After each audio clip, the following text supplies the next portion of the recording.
Hi, my name is George Mungai. I'm here to talk about factors that impede effective listening. One of the factors that actually impedes effective listening for me is the amount of information I process in a day. The information overload that just comes, things that come to me are just too many that I am not able to take care of all of them.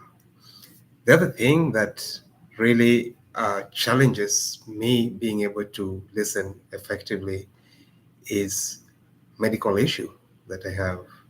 So I was diagnosed with migraines, and when I'm having migraines, it's such a difficult time for me to be able to listen to anyone actively and to be able to understand what they say and answer back effectively. Also, just thoughts that come through my mind rapidly. I could be having more than three thoughts, things unrelated. For example, I could be sitting in a church listening to a service, and I will be thinking about things about school or things about family. And at that point, I am present physically, but my listening skills are way down. I'm not able to listen to anything and understand what is being said. And lastly, for me, it is noise, especially babies crying. Being a parent and just being there and having to listen to baby cry when I'm trying to do my homework, for example, it really impedes my listening skills. I'm not able to concentrate and focus on one thing, and I have to shift from my homework or my other duties to about the baby and the baby crying. So it's also important for me to talk of an experience in my life that has also caused me not really to be able to actively listen. And this was trauma when I was in the military. Just the long hours of work and the nature of work and the stress that comes with military life were factors that impeded my listening. So trauma. So that the trauma part of it, having to do all these long hours. It will reach a point that it will just be my body moving or me going through the motions, and there is zero concentration in active listening. Language is an important factor in interpersonal communication. First, language gives you a common medium. It's a form that you're able to use to express ideas and thoughts and intentions.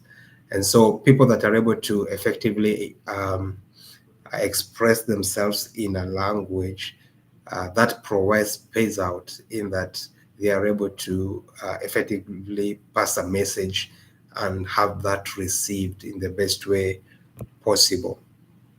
So understanding a language facilitates understanding. It enhances the comprehension and takes away the likelihood of being misunderstood.